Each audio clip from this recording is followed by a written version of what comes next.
is the Wrestlebread Podcast, bringing you the latest news, recaps, and analysis of AEW and WWE. Get the unique perspective from a wrestling fan of over 25 years. Here's your host, Jaydee. What's going on, guys? This is Jaydee here, and this is episode 89 of the Wrestlebread Podcast. So I finally have better technology. I am on the laptop. The mic is connected to the laptop. Still trying to figure out a few technical things, but it's going to be okay. It's going to be okay because I finally am on some type of device. So it is Christmas week. Happy holidays to anyone who celebrates Christmas. If you celebrate Hanukkah or Kwanzaa, definitely happy holidays to you as well. My Christmas tree is up. It's not decorated. My kids have yet to, decorate the Christmas tree. I have all the decorations sitting in front of the tree, but nothing is put on the tree just yet. And I guess, 2020, I don't really feel the Christmas spirit. Normally, I'm a big person as far as Christmas and decorations and everything like that. Like, I would have my house like fully decked out in Christmas decorations, and we are 3 days away from Christmas. I don't have no lights up. I mean, I have my entryway table has Christmas decor on it with the Christmas cards that we have been receiving. But other than that, normally I decorate my stairwell with Christmas stuff. I have stuff hanging off of the ceiling. My windows have Christmas lights. I mean, my desk will probably have Christmas decorations as well, but no, just not this year. It's just very 2020, and working from home and not really being able to interact with loved ones. It kind of just took everything out of me. So hopefully, everything is better on your end. You're feeling safer. Kind of feels like we're getting close to the end of the tunnel.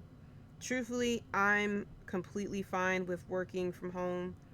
I get to wake up and I mean, at my old job, I used to have to leave out 6:30 in the morning to get to work on time because it would take me an hour to get to work. And then there would be days where I work from 7 a.m. to 7 p.m. and it would take me an hour to get home. And so I'd be gone from the house from 6:30 to 8 o'clock. So I'm very happy to be working from home. So if, not trying to not really trying to put anyone down if you're still out there working, God bless you. I know how it feels. I know I still have friends who are still working, who's still out there working in the midst of all this, and co-workers who have caught COVID and just really put in some very uncomfortable positions because of work. And I definitely pray for you guys. Hopefully 2021 will be a hell of a lot better than 2020, because 2020 has just been a complete bitch. But we had, on to wrestling. We had TLC this past Sunday. We also had a Raw Fallout. We have NXT AEW coming up on Wednesday. We also have SmackDown. And then, curious of how SmackDown's going to be, seeing as though it's actually being aired on Christmas. I don't know.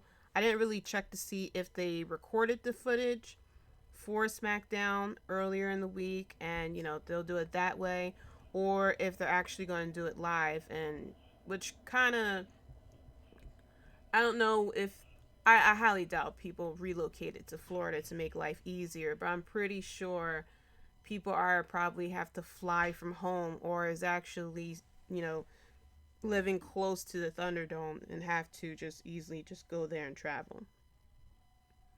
So I'm going to go straight into TLC. Very interesting stuff that they did.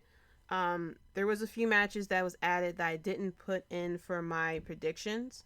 First off, there was a pre-show match, which my biggest pet peeve with WWE when it comes to these pay-per-views is that these matches aren't set up ahead of time.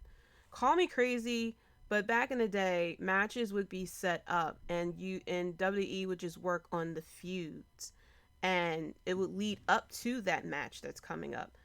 And the fact that, day of, 2 days beforehand, the pay-per-view isn't complete really gets me, because I feel like you're missing out on being able to work on those feuds. You're missing out on building up like anticipation for the pay-per-view.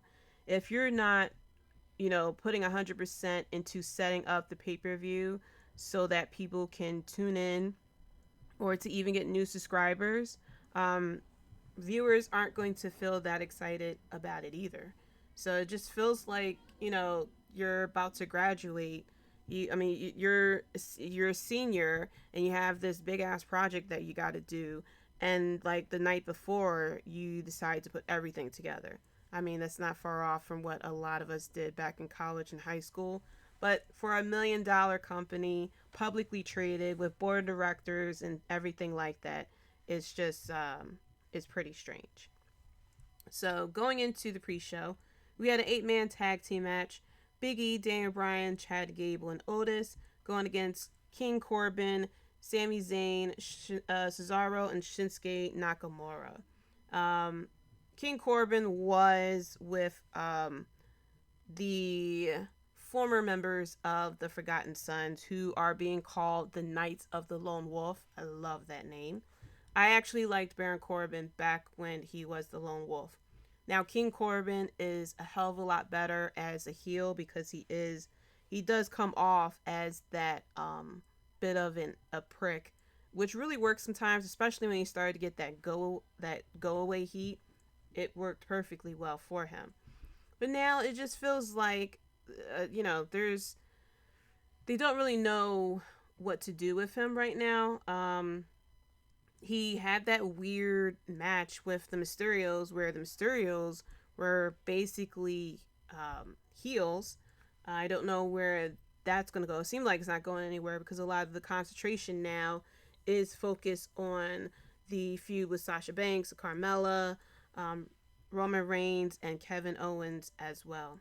So, interesting match. Of course, this set up the feud between Big E and Sami Zayn. We also had more of a look between the interaction with Chad Gable and Otis. I felt slightly bad that Daniel Bryan is on this match, the pre-show. And then I was like, at least he's on the pay-per-view, because 6 years ago, he was the biggest thing in WWE. And now he's on a pre-show match.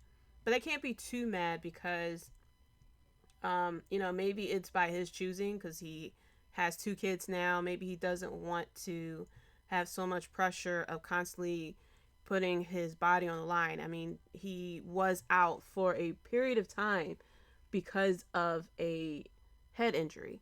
So maybe it's by his doing, maybe it's by his choice that he'd rather just not be put into the spotlight like that. But damn, WWE really, sometimes they miss the boat sometimes.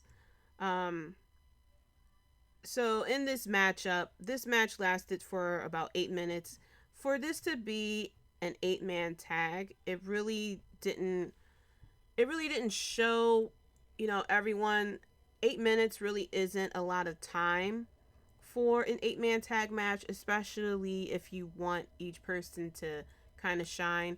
What happens is things kind of get jumbled, and the finish is just like boom, boom, boom, boom, boom, boom, boom. Big spot, big spot, big spot, big spot. And then you get an actual finish, and basically like the reason for this 8-man tag team match. So for this, we got the spot where Otis was going for the win, and then Chad Gable had asked to be tagged in, which is what happened before. And what happened before was Otis was not supposed to tag him in, and they ended up losing the match, which almost happened, except for Otis then was able to make the save. Sami Zayn tried to steal the win after everyone got sat there and pulled off a bunch of big spots towards the end of this match. Big E got the hot tag and he was able to pin the Intercontinental Champion. So, of course, this is setting up Big E versus Sami Zayn for the IC title. And I'm all for Big E, finally getting the singles run. I don't know how they're going to do it. Very similar to Roman Reigns and Seth Rollins and even Dean Ambrose. When you are involved in a very popular a faction or a tag team, you kind of have to separate yourself. Perfect example is Shawn Michaels and Marty Jannetty. Marty Jannetty kind of stuck to the Rockers type of attire and like moveset, and he wasn't able to really pull himself away from the Rockers to become his own single star. He wasn't able to really get that much going behind him because he was pretty much the Rockers. And whereas though Shawn Michaels, he kind of went through, a complete overhaul of a change, and he got his singles, push, and, the rest is history. Big E, he got new music. He has a new entrance. He still rocks the New Day gear. He still kind of do the somewhat of the same thing as the New Day. And I feel as though, like, he is funny. Some of the things he do, it gives you laughs. But one thing that I really want Big E to do is just be that menacing person.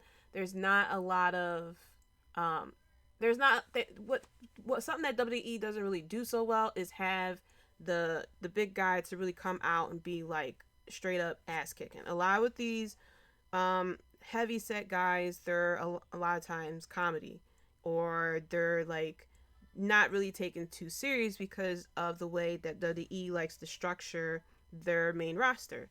Perfect example, and one of the news that came out was there were wrestlers that were being put back to NXT because Vince McMahon didn't like the way that they were in the ring.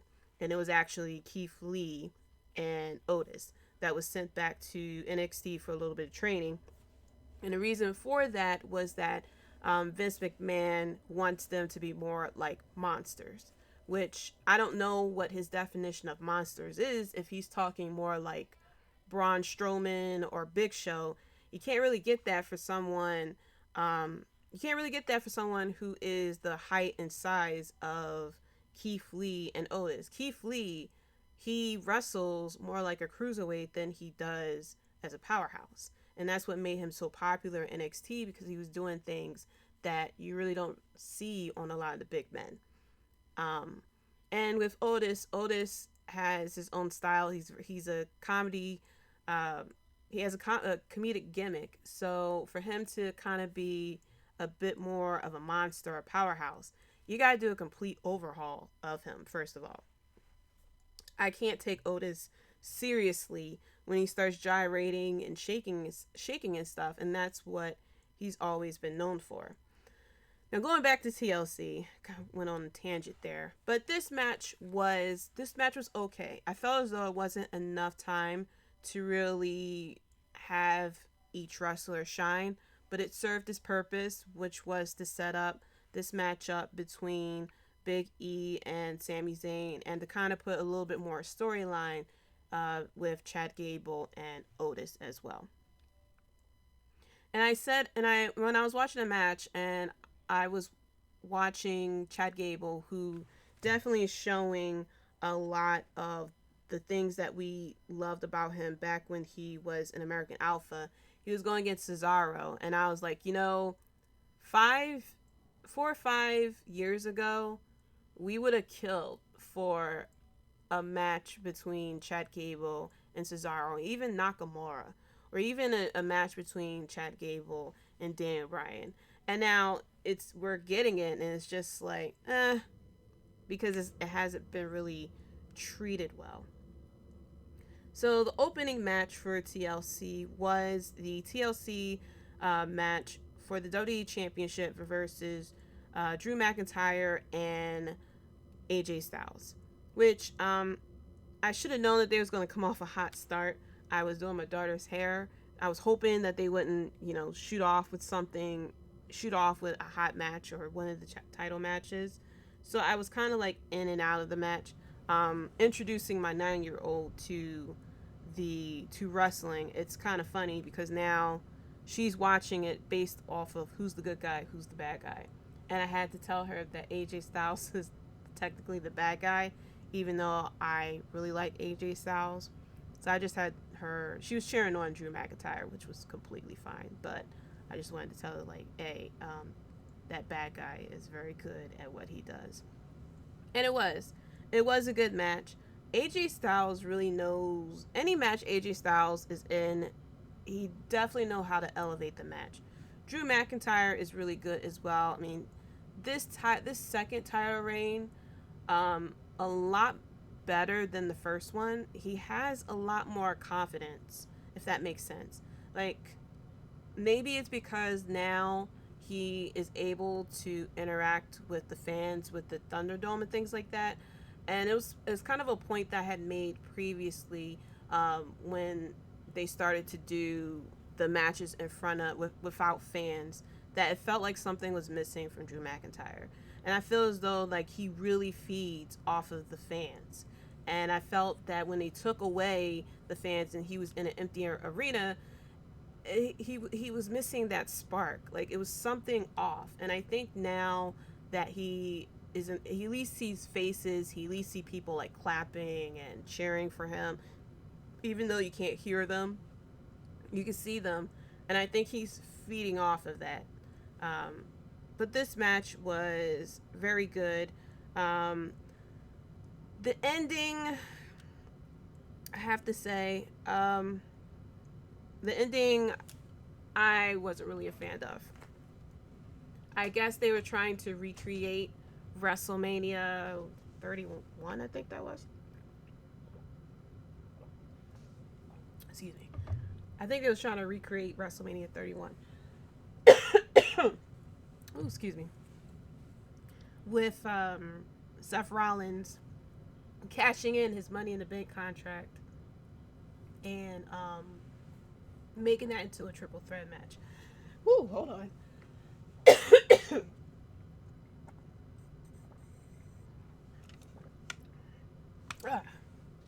Throat is dry. It's not COVID, I swear. It's probably because I'm talking crap about The Miz. But him cashing in the Money in the Bank contract the way he did, I didn't agree with it. And they tried to explain it away on Monday Night Raw.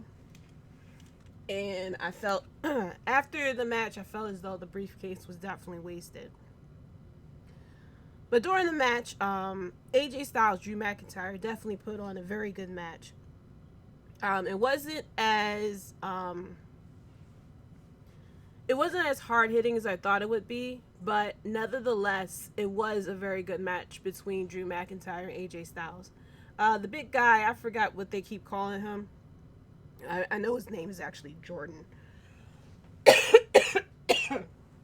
Ooh. I know his name's actually Jordan, but I forgot what they keep calling him.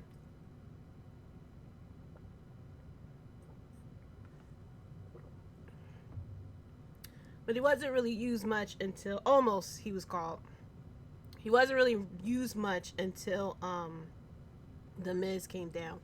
The Miz came down, and John Morrison actually had the briefcase and cashed it in. And when he did that, I thought that was a pretty dumb move for him to cash in the match to make it a triple threat match. Normally, when you have the briefcase, you want the champion to be completely down. So I figured it'll be a lot easier if The Miz had cashed in after the match, when whether it was Drew or AJ Styles that have won, to cover them and win the title himself. Even though I really appreciate the fact that the briefcase was actually used and cashed in this time versus being used as a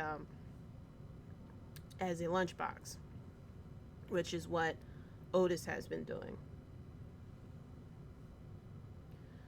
Um, but when the Miz had cashed in, he tried to climb the ladder, and then that's when Omos entered the ring and grabbed the Miz, and he threw him to the outside.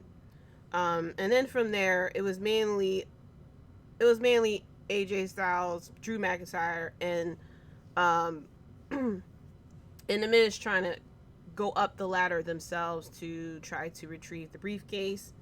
Then there was the spot where AJ Styles um, started to attack Drew McIntyre's leg, which he was doing the whole match. It was very good storytelling. You want to take out Drew McIntyre's leg so that he couldn't do the Claymore kick. There was a spot where AJ Styles was doing the calf crusher. He was doing it with a chair. I think he did it with a chair 2 ways, and he did it with something else too. I forgot what it was, but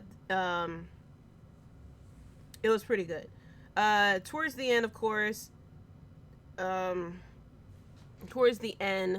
Miz and AJ Styles was climbing up a ladder. Drew McIntyre had pushed the ladder over. He was able to climb up the ladder and was able to retrieve the belt and win the match. I don't know what they're really trying to do with Omos. I guess him being around AJ Styles is going to help him a little more. I know the biggest issue they had with him is the fact that he isn't really that good in the ring, and he definitely needs more training. Dude is big. Dude is tall as all hell.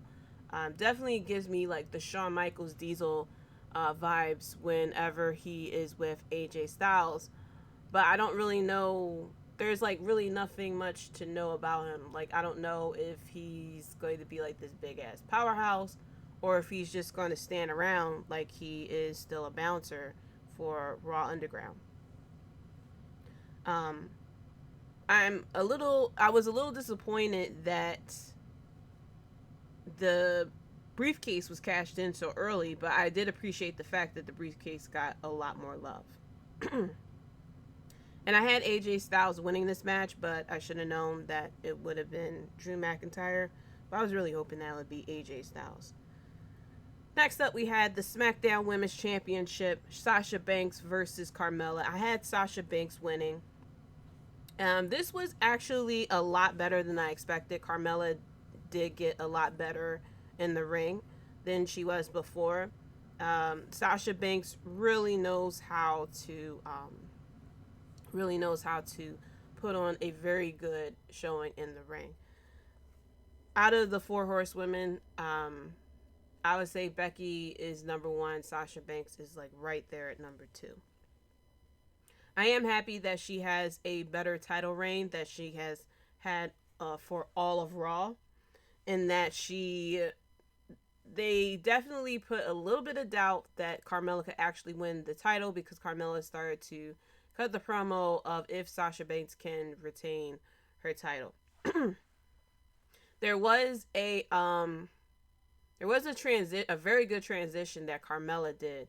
I forgot where it went, but she went into her finisher, the Code of Silence, and then she went and did a double chicken wing, and she was like kicking on Sasha's head and stuff like that. You could really tell like she was so aggressive to try to win the match. And there were a few times where I felt like it could have happened,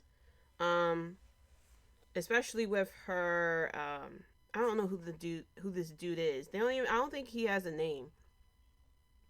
But he was definitely on ringside helping out Carmella. He like grabbed her when she was in the bank statement.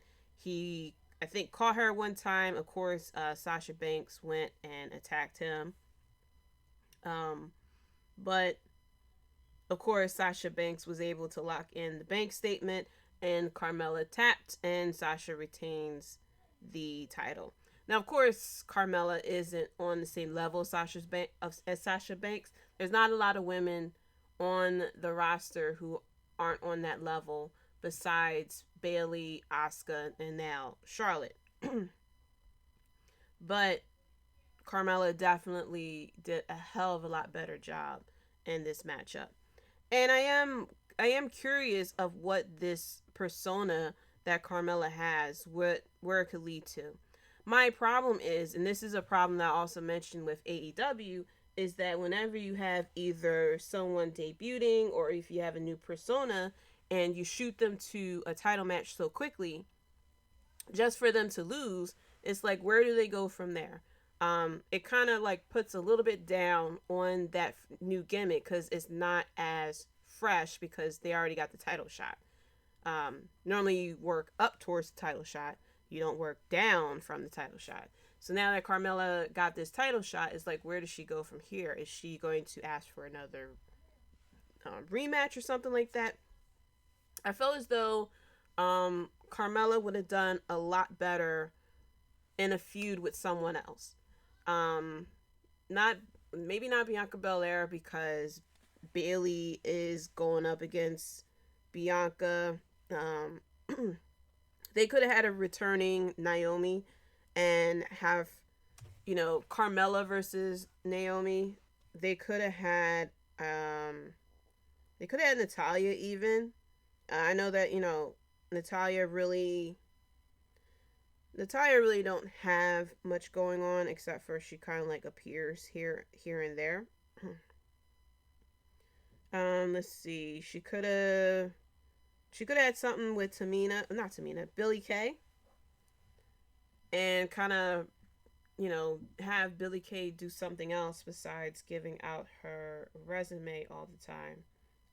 They have this. Let's see. Yeah, that is. Yeah, I mean, it's not really a lot of people. There's not really a lot of people on the SmackDown roster that she could have feud with. Actually, Naomi's on Raw. I thought she was on SmackDown. So there's really not really. I mean, she could have went against Natalya, or even Billie Kay. Maybe a feud Natalya would have been something. They really don't have much for Natalya to do. I thought Naomi was on SmackDown. Okay. So yeah. So I feel as though they should have started Carmella with a different feud and have her build up towards a title shot. That way we get to know more of the persona and have this persona a little bit more convincing that she could win a title shot versus being shot immediately for a title. Because now that she lost, it's where does she go from here? Kind of what they tend to do a lot in AEW. They have someone debut, they immediately get a title shot, and then it's just like, where do you go from there? After that, we had the Raw Tag Team Championship, the New Day versus the Hurt Business. I had the Hurt Business winning because I feel as though it would definitely help out that faction if all three members had the gold, and I feel as though it definitely solidify that heel faction. You can't call yourself the Hurt Business and you're continuously and you're not dominant. Now this was a good match. I mean, the New Day and the Hurt Business has chemistry with each other. I like the fact that they're kind of. I'm happy that they're not breaking up immediately because I was a little afraid with Cedric Alexander being a little more arrogant and not really being that big of a team player. I was really hoping that they wouldn't use that to immediately break them up. And so I was hoping that the New Day wouldn't retain and then they break up the Hurt Business. Because then it would be like, well, what's the point of putting out the damn t-shirts and doing all this, that, and the third just for them to lose? But it's not like WWE hasn't done something like that before. This was a lot of back and forth in this match. Kofi Kingston, of course, trying to go for he went for the SOS on Cedric Alexander for a near fall, and Cedric Alexander was going back and forth. Then there was Cedric Benjamin almost had the match won, and then Cedric Alexander did a blind tag, came into the ring, hit the lumberjack for the victory, and they won the titles. And he definitely wasn't really he definitely had this like me first type of attitude, which I'm completely fine with. You know, he's getting a lot more ahead with the Hurt Business than he was on his own. So it makes sense for him to have this overexcitement and just concentrating on what he's going through versus, you know, oh, look what the team did. So I'm fine with that. I'm fine with having that bit of a dynamic.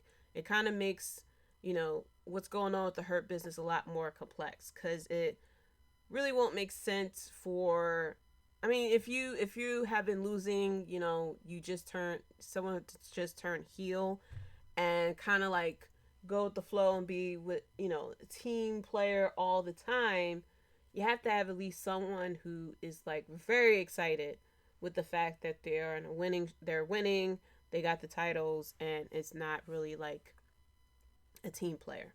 It kind of makes it more believable. But my goodness, how good Cedric Alexander is now versus when he was a face. And the moment that he turned heel, I knew it would work for him. He's not coming off as like too phony, but it definitely works for him as far as being a heel. I'm just waiting for, you know, Apollo Crews to turn heel just so he can have something different for him, versus I like to smile and I like to do flips in the ring. After that, we had the Women's Tag Team Championship. Nia Jax and Shayna Baszler versus Asuka and a mystery partner. We had earlier that day, Billie Kay actually came over to Asuka to give her resume and say that she is a very good, you know, as a tag team partner. And that's when Asuka mentioned that the position is filled. People had, you know, who they thought it was going to be. If it was going to be Mandy, if it was going to be Dana Brooke, Lana, possible. But I knew who it was. I knew what was going on. It was Charlotte Flair who returned. And my thing is, so I don't have a problem with Charlotte returning. Charlotte, she has the star power. She has that Cena factor where, you know, she is good with feuds. She definitely puts a lot more eyes on the women's division. I don't get, what was the point of having Lana go through tables, become sole survivor, you know, getting a title shot, and with this whole I can do it type of attitude, just for them to get her ass out just for Charlotte to return. That's the part that I'm a little upset about, because what they did with Lana definitely took away some opportunities that they could have gave to someone else. For example, with Lana becoming sole survivor, they could have definitely gave that opportunity to Bianca Belair. They could have had Bianca Belair become sole survivor. That would have helped Bianca Belair more than this whole sole survivor with Lana by standing on the steps. That's my issue with this whole thing. What was the point of doing all this for the past 2-3 months with Lana, just for there to be no end? Because there is no end. She won. She beat Nia Jax, then got her ass beat and was taken out of the tag team championship. What now? You know, I'd rather for her to not even really be involved with this whole tag team championship thing, for her to not be sole survivor, and for her to beat Nia Jax in a different way and then gets taken out. Because she was getting her ass beat, and Asuka didn't run out until late, truthfully.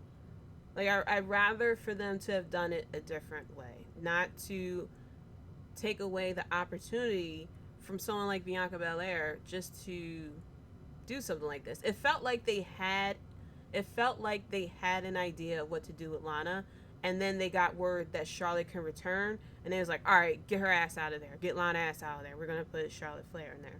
That's what it felt like. Because this was a very long program that they were doing with Lana, with this whole underdog thing. I mean, they did a whole documentary with her. They it lined up with Survivor Series. Like, it felt like they had a whole idea of what to do with her. And then Charlotte texts like, hey, I can come home, and then you just get the side chick out. Get the fuck out of my house. That's what the hell it felt like. I mean, but Charlotte's back. The Queen is back. I just get slightly annoyed that she immediately comes back with title shots. She's gonna beat her dad. It's not gonna be Cena. It's not gonna be Randy Orton. It's gonna be his daughter. It's gonna beat him with these titles. Once I found out that she never won the Women's Tag Team Championship, I was like, okay, this kind of makes sense. The only thing that's missing from her resume now is the Women's Money in the Bank contract, which is coming in 2021. And if she's not in the matchup, it's probably because she's champion. But this matchup, it was okay, I have to say. I really like Shayna Baszler, and I really wish they could have, shot her to the moon, as Cameron Grimes like to say, and just let her be that dominant, what she was in NXT is slightly frustrating that I feel like she's like dumbed down now that she's on the main roster. She could go toe-to-toe with Asuka. She can go toe-to-toe with Charlotte Flair. There's a lot of great feuds you can pull out of her. But WWE just has this thing where they have these top 1-2 people in the women's division, and they just put all those eggs into that basket. Charlotte, of course, hitting her top rope moonsault onto Nia Jax and Baszler. She locked the figure 8 in Baszler, and Nia Jax broke the hold, thank goodness, because I was like, oh my gosh, do not have Baszler tap out to the figure 8.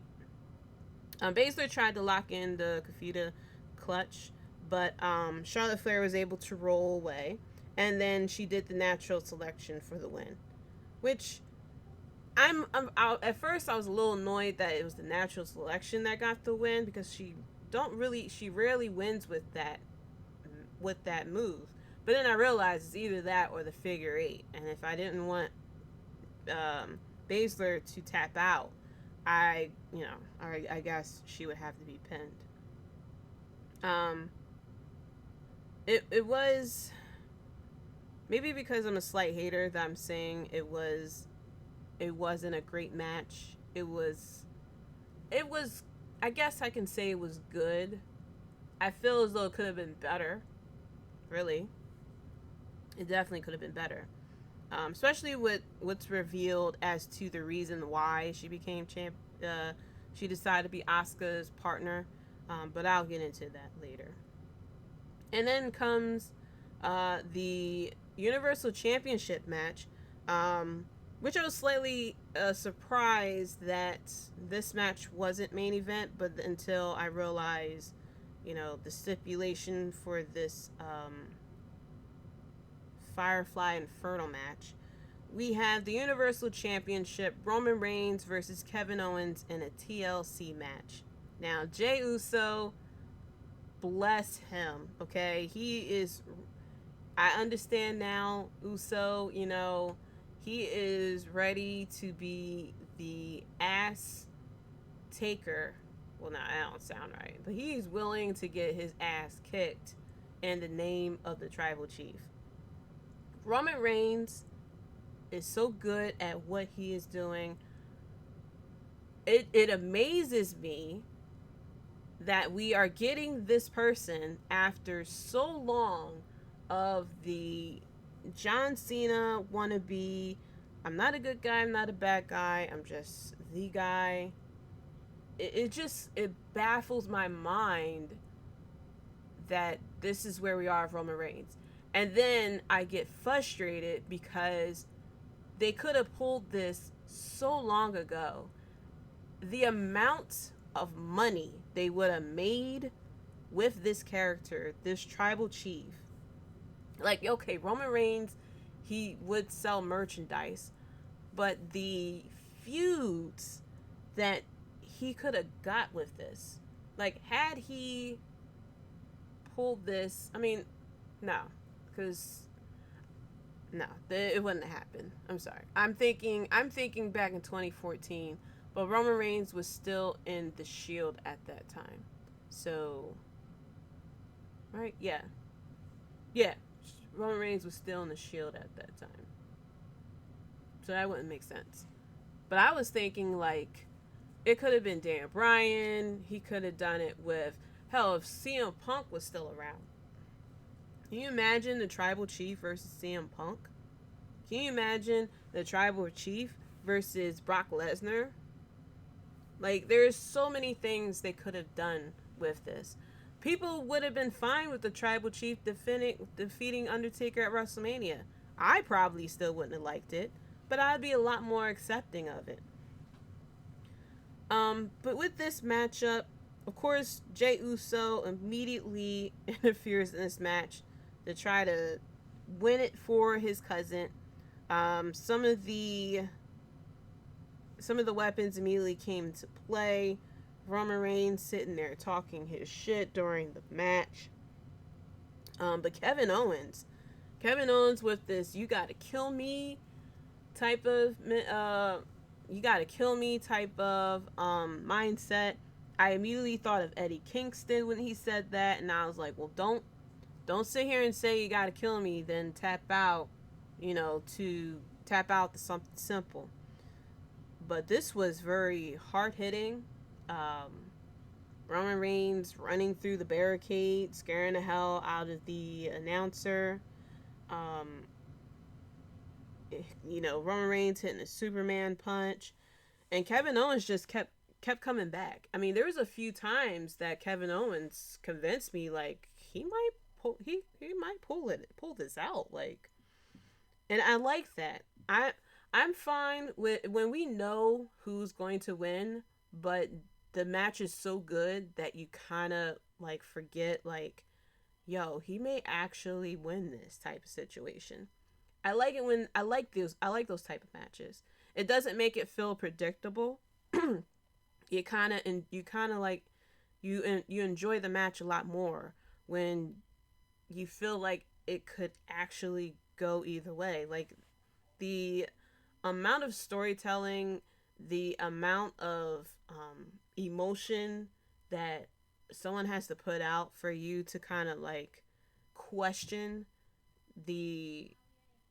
who's going to win the match. Kudos to Kevin Owens for that one. But this was a very good match. Very good match. Of course, Roman Reigns retained, but I really give it to Kevin Owens. And of course, they're going to have a rematch on SmackDown, because why not? Sometimes I don't like it whenever WWE does a pay-per-view, they immediately do a rematch on Raw or SmackDown. And it's like, what was the point of the pay-per-view if you're going to turn around and do it again for free? Or especially when it's the 24-hour champion, as if they made a mistake in booking or something like that.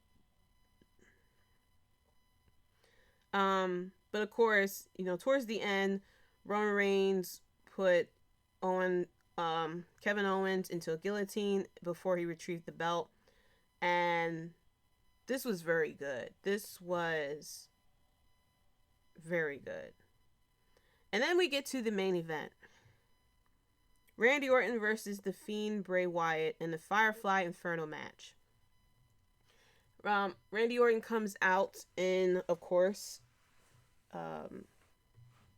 in a jacket, a Legend Killer jacket first off, and some sweats, some joggers, because I was wondering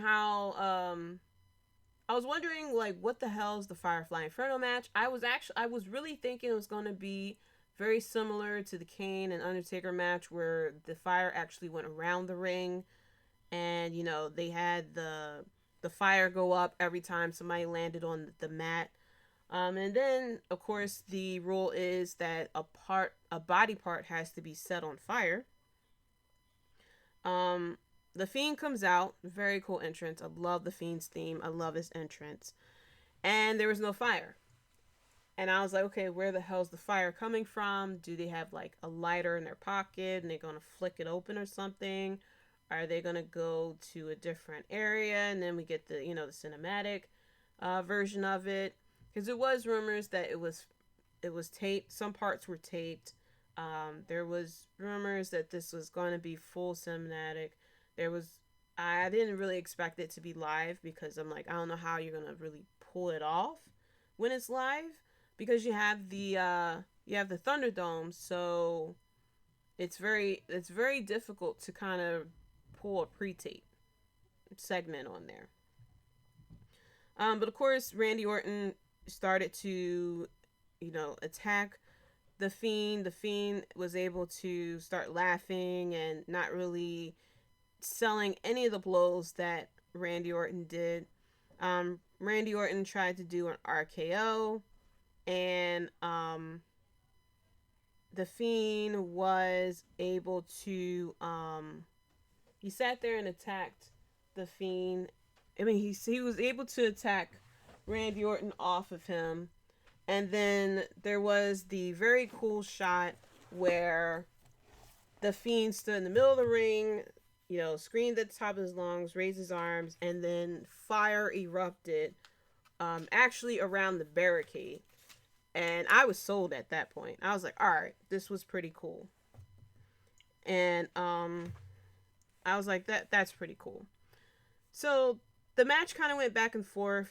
Let me see. This match lasted for about 12 minutes. Which, I don't know. It did feel a little quick. It did feel a little quick, I have to say. Just to give a little more info, the TLC matches both lasted for almost 25 minutes each. And then all the other matches lasted for between 10 to 12 minutes. But yeah, the Fiend raised his hands up, and that's when the fire surrounded. And I was completely fine with it after that. Then there was this rocking chair. That was outside the ring that the Fiend had put gasoline around, and he made a trail. He made a trail before he knocked Randy Orton into it. Randy Orton sat in the chair, and then the Fiend lit the chair on fire, and that's when Randy Orton was able to get out of the chair, and then he kind of like looked like, what the heck? And then they continued to, fight each other around the ring, and there was a lot of attempts to try to get the other into the fire. And then the Fiend was able to get the mandible claw onto Randy Orton, and then comes the end. As the Fiend had the mandible claw on Randy Orton was able to back the Fiend up into fire, and his clothes actually set on fire. And I could have sworn that was the end of the match. I don't recall hearing the bell ring or anything like that. I didn't recall hearing the bell ring or anything like that when it happened. So I was very confused if the match was over or not, because the Randy Orton got into the ring, then the Fiend went into the ring, and then Randy Orton hit the Fiend with an RKO while the Fiend was on fire, which I thought was a very cool spot.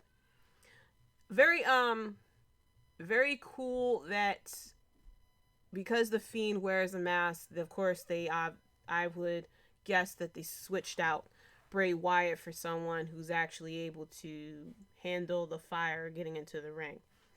If it was actually Bray Wyatt, kudos to him. I guess they put something on his clothes very similar to what they did with Kane where he could catch on fire and it really wouldn't burn through. So then Randy Orton left out of the ring. He went and grabbed a can of gasoline, and I was sitting there like, I guess he's going to douse the Fiend with gasoline, and then he's going to get up and stuff like that. But the Fiend was actually unconscious from an RKO, which kind of puzzles me because we've seen for previous matches, we've seen the Fiend get up from finishers like immediately afterwards. So I guess it was the fire that really took him out. Then Randy Orton had a book of matches because the Fiend was doused in gasoline.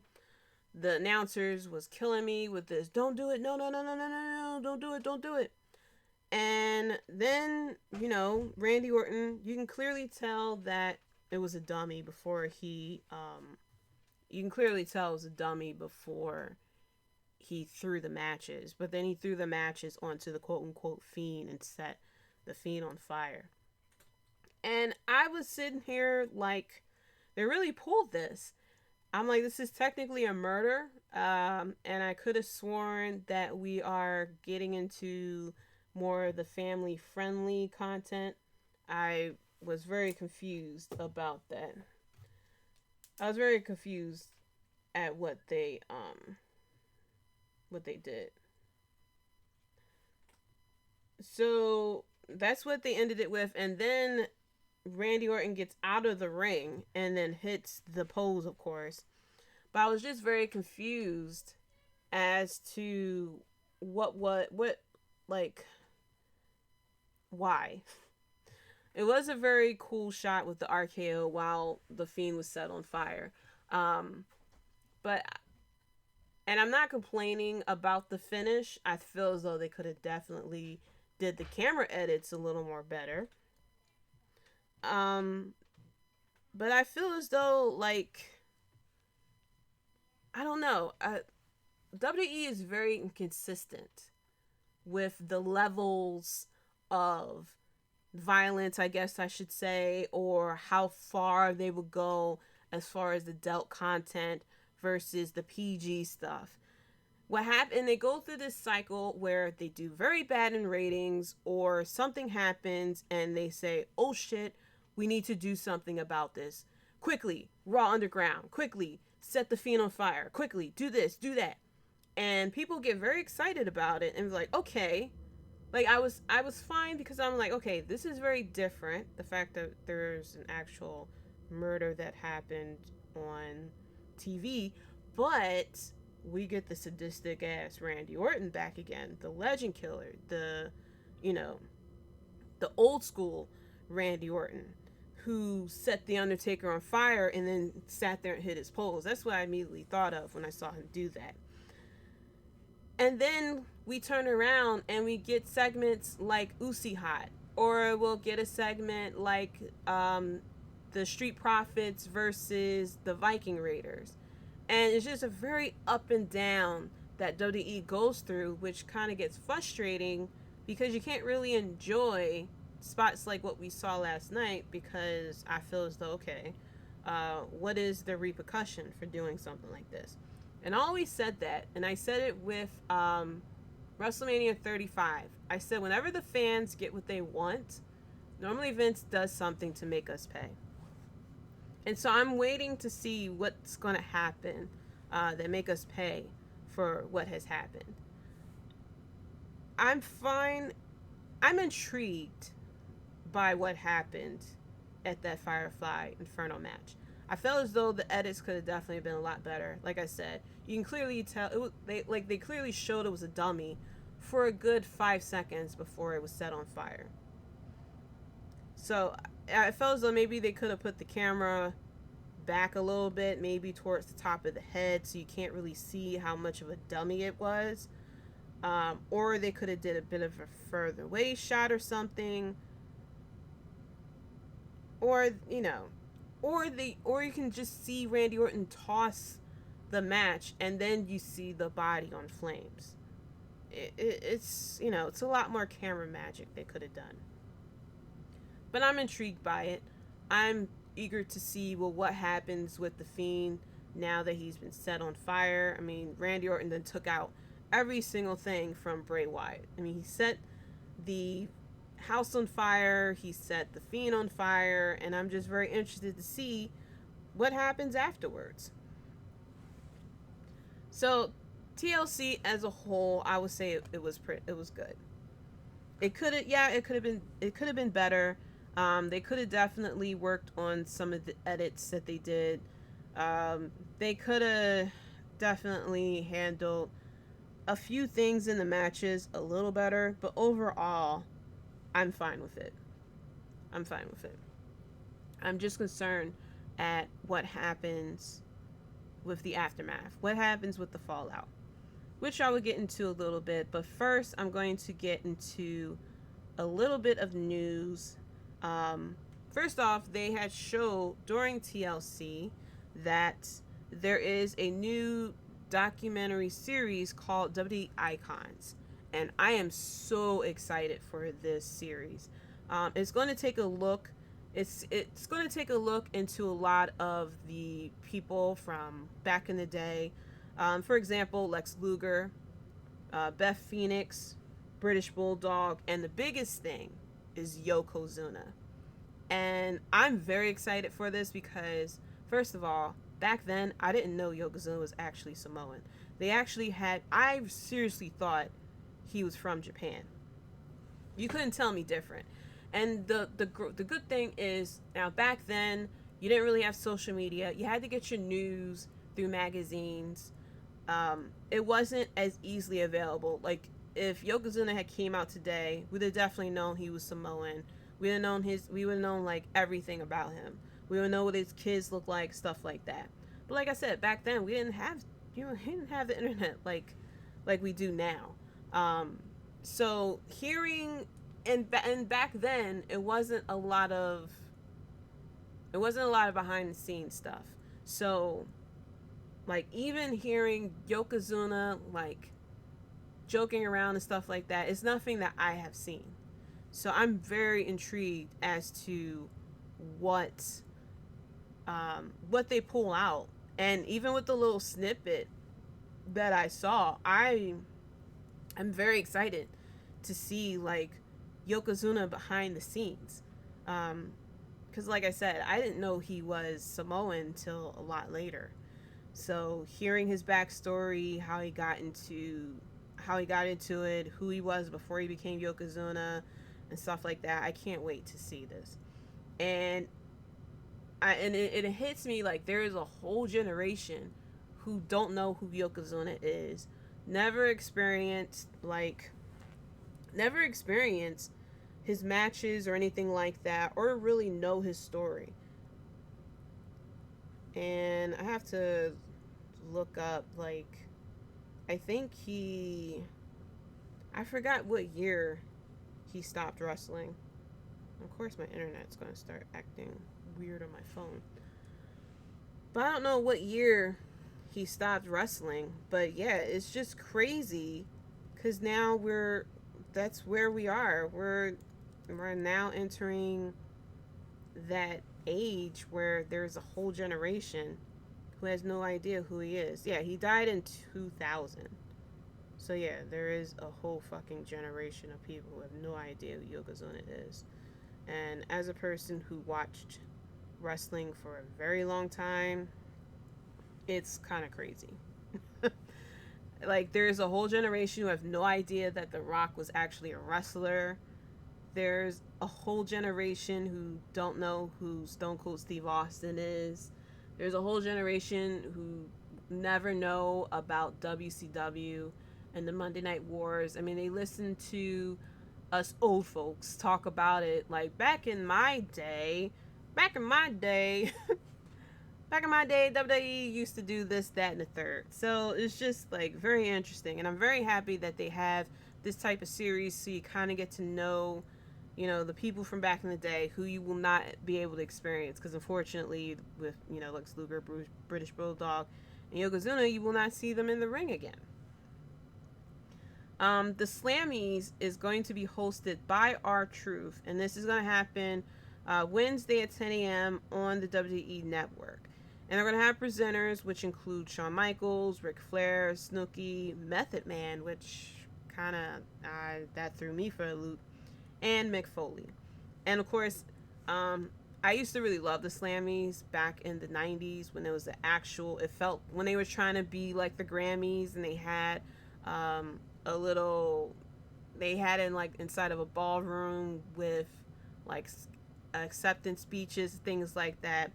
Of course, they brought it back, but they started to do it during Raw or SmackDown, and it was mainly like storyline related. Now, of course, it's up to fan vote, but I know that the way WWE works, they skew it, because apparently one of the categories is Rivalry of the Year, and one of the nominees is Lana versus the Announcer's Table. And for what I read, that is actually getting a lot of votes. So, whatever. Another piece of news, something that they announced, is there's going to be a Legends Night on Raw. This is the Raw on January 4th that's going to feature Hulk Hogan, Ric Flair, Kurt Angle, Beth Phoenix, Tori Wilson, and others. Because what always happens whenever the ratings start to go down, bring out the old school wrestlers. Either bring out the part-timers, or let's just randomly do this. Because I don't recall them ever having a Legends Night. I remember this whole not Raw Rewind, but they had like this flashbacks that they like to do on Raw or SmackDown, where they randomly bring out people. Of course, this is to do nothing but to try to bring in more viewers, because Raw wasn't doing as well in the ratings. From what I read, the ratings actually went up for Monday Night Raw for this past week. Of course, they really didn't present a lot, but that's what WWE does whenever things start to get shitty and they feel the heat from whether stockholders or the network. They start kind of throwing a lot of things at the wall to see what sticks. So we're getting, the Fiend set on fire. We're getting Legends Night. We're probably going to get a bunch of other stuff. And now that we're entering into WrestleMania season, we know we're going to get some of the part-timers coming back. Going into AEW, Sting has been announced that he will be appearing at New Year's Smash on January 6th. Not a lot of details on what he will actually be doing on January 6th. He could be, of course, involved in a segment, of course, with him and Darby Allin. Cody Rhodes, of course, chomping at the bit to get into the ring with Sting, but of course Sting told him, like, sit your young ass down, kid. I'm excited for January 6th. I feel like both NXT and AEW are going to try their hardest to put on the best show that they can. So, getting into Raw. Now, this was the Fallout show for TLC, and you would think that WWE would try to pull out all the stops to do what they can to try to bring in as many people as they can, but unfortunately, I feel as though they missed the mark with the Fallout. First off, they opened it up with the segment with Charlotte Flair, which kind of confused me because that was not the biggest storyline coming out of TLC. Normally when you have a pay-per-view, you want to open up Raw with the biggest segment. And the biggest segment was What the Hell with Randy Orton and The Fiend. Now, I guess they felt as though they could keep it where it was with that segment between Randy Orton happening a little later in the show, okay? But I don't know, they opened it up with Charlotte Flair coming out, then Asuka, and that's when Charlotte Flair mentioned that she became Asuka's partner. Seems like they made some type of deal. Of course, it seems like the deal was be my partner and win the tag team champion, and I will give you a title shot. And then we get Nia, and then we get, of course, the Nia Jax and Shayna Baszler coming out, and then they start cutting a promo. And then we get Mandy Rose and Dana Brooke coming out, and then they cut a promo. Mandy Rose and Dana Brooke now have a new theme. They're more of a tag team partners now.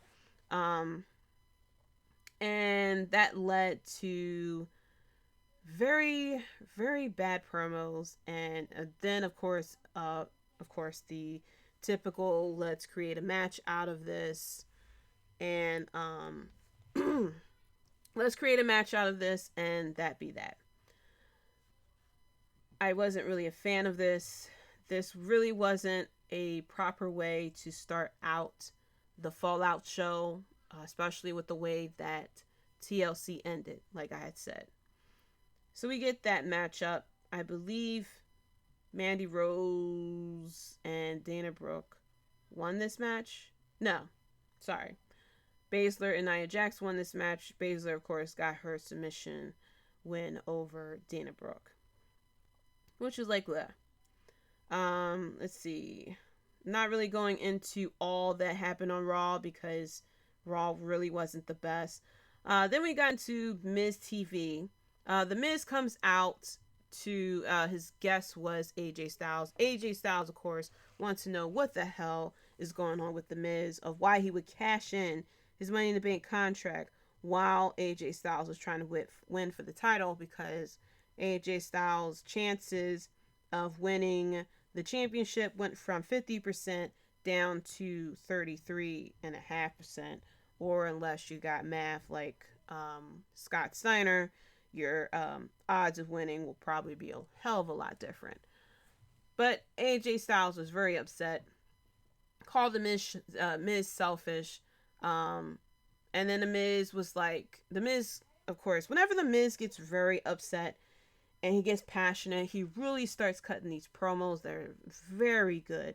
And so he cut such a passionate promo about 10 years ago, he won the Money in Bank Championship, won the title, and he was the main event at WrestleMania.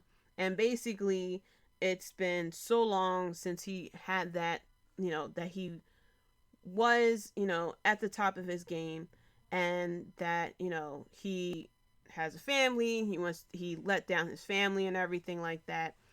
And definitely a very good promo from the Miz. Whenever the Miz like really puts passion into his promos, it really is like a moment. And so the Miz was mentioning how he messed up for AJ Styles, and that they were both robbed from what happened because he blew it. And his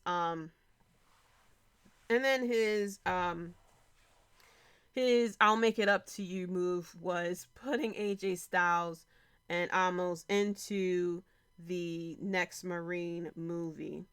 And it led to an argument with everyone. And because John Morrison was like, well, where is my spot? And so then that's when Styles mentioned that Morrison had cashed in for him. And then the Miz kind of like walks off. And I thought the Miz walked off because he realized Miz had cashed in for him, and that may have created a bit of a tiff between Morrison and the Miz. But no, Morrison then realized the great idea of, wait, Morrison cashed in, I didn't cash in, I get my briefcase back. Which I would definitely say is very different.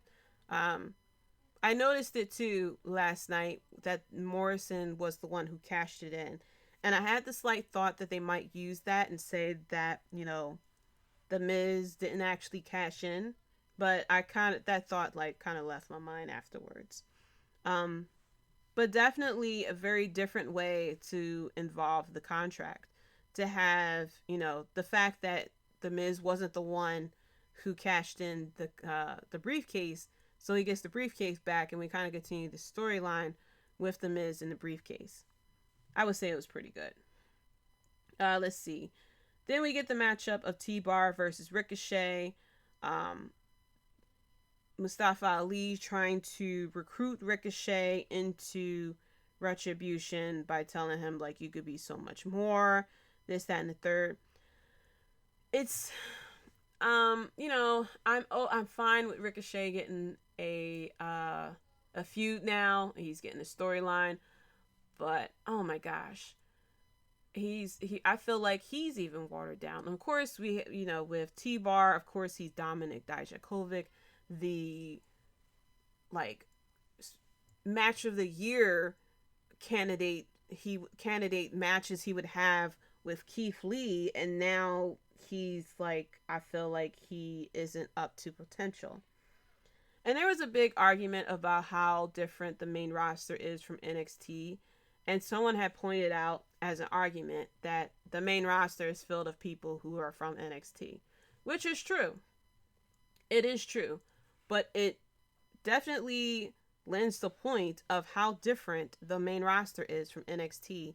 The fact that you now have a main roster with 90% of the roster is from NXT, and you still you're still not putting out good shows. You have the talent there, and it just shows at what, with creative, putting out these gimmicks and feuds that I feel like the wrestlers themselves don't really wholeheartedly believe in. Because I feel like if you believe in the gimmick, if you believe in the character of who you are, you would definitely play the hell out of it. You definitely would do a lot better. I feel as though if you have a little bit more creative control of who you are portraying yourself as, you'll definitely get it. There's a big difference between, the Joker that Heath Ledger played and the Joker that I forgot his fucking name. Jared whatever he played. Heath locked himself in a hotel for a couple of days or weeks and studied the Joker to the point that he was the Joker in his mind. And it's because he believed in that character. And he knew all about the character, and he was able to it was the Joker. It wasn't Heath as the Joker. He was the Joker.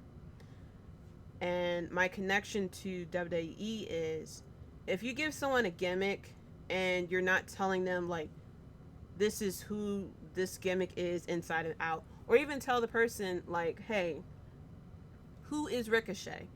Who is T-Bar? Who is Mustafa Ali? And give them the opportunity to create that character from the inside and out, so that they know, okay, this character would react this way, this character wouldn't do this character wouldn't do that, this is what the character would do, this is what the character moveset would be. They would sell it a lot more. But the fact that there isn't a lot of care into the shows, of course, that lends to Vince of tearing up scripts 15 minutes before a show air.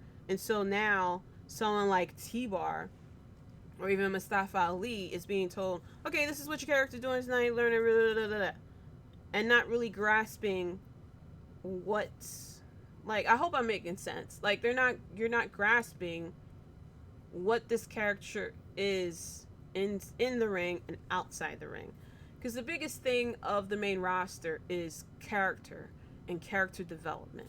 It's not so much with the main roster, they don't give a shit what happens in the ring. Let's be completely honest. The biggest thing with the main roster is the promos in the ring, the backstage segments.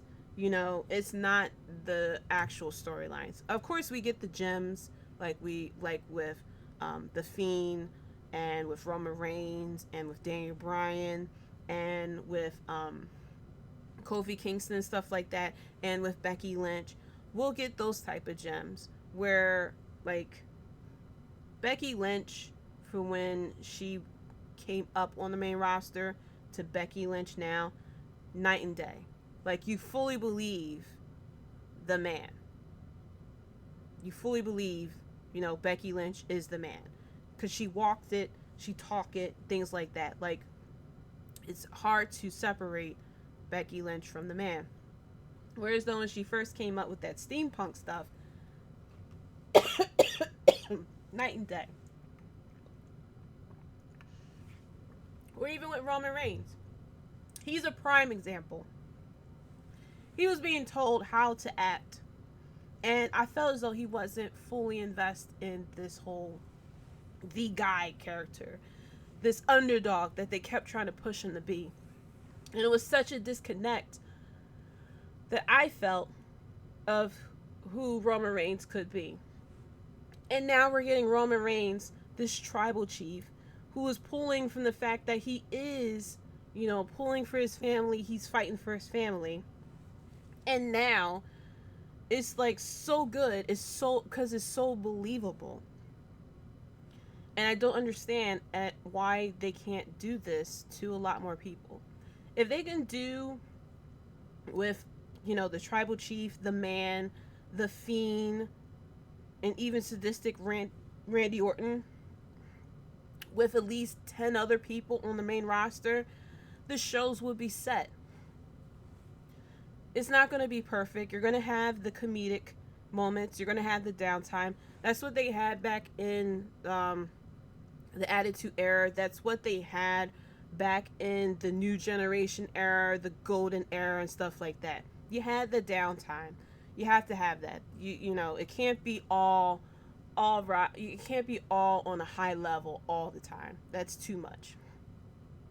But if they can just do this with 10 people, the shows will be so enjoyable. You would kind of forget of the down moments because of how good the other segments are. And the thing is, I feel like there's not enough trust with the talent to be able to do what they're good at. There are wrestlers who have watched wrestling all their lives. There are wrestlers who have that passion. And unfortunately, what WWE does, they take that passion away from them to the point that they're just there as a job. It's not a livelihood. It's not their passion. It's not them, so happy to go to work every day. It becomes a job. It becomes a chore. Another great example, Sasha Banks. Sasha Banks back in NXT before she became the boss, she was just like, As soon as she became the boss, especially when she became the heel boss, totally believable. She don't like interacting with fans outside of WWE anyway, so it makes it a lot more believable. Let me see. But yeah, that's my issue as far as when we get things like Retribution versus Ricochet. That storyline could be a hell of a lot more. Could definitely be a lot more intriguing if they can just get their shit together. Like Rick and Morty. Just get your shit, all of it, put it in a backpack, put it all together. Let me see what else that we had. I did see a little bit of Jeff Hardy, Matt Riddle with the Hurt Business. It was okay. I didn't see the VIP lounge, but I heard it wasn't really that good.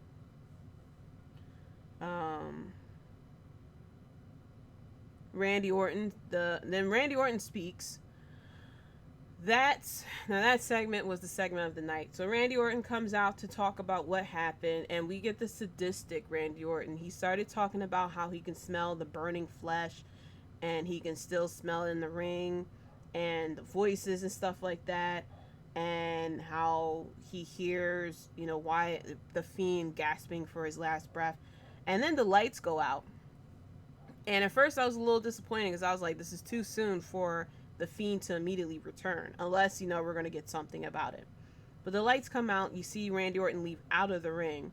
The lights come back on, and it's fucking Alexa Bliss swinging on a swing in like a little playground in the ring, and she's swinging Very creepy, but it was so good. Alexa Bliss is so good in this. You could tell, like, she really grasps this, like, creepy horror fan type of situation. But she invited Randy Orton to come in and play with her. And she started saying, I'm sure you're wondering where he's at. And she said he's not here. And then she started cracking jokes about him being burnt. I was like, well, this is pretty dark, but I'm completely fine with it. And she mentioned how he is at home now, and he's not there. And she mentioned when he comes back, it's going to be nothing like you ever seen. And she gets right into Randy Orton's face, and then of course the lights go down. So I'm completely fine with the Fiend not returning right away. Bray Wyatt tweeted something weird, like a cocoon or something like that, and said thank you to Randy Orton. I was completely fine with this. I was fine with I'm fine with the Fiend not coming back to kind of give us a bit of a mystery.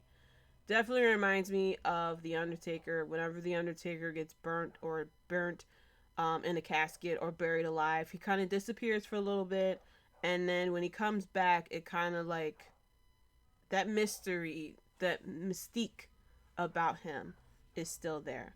So I'm fine with Bray Wyatt being off of TV for a little bit and, slowly come back. Completely fine with it.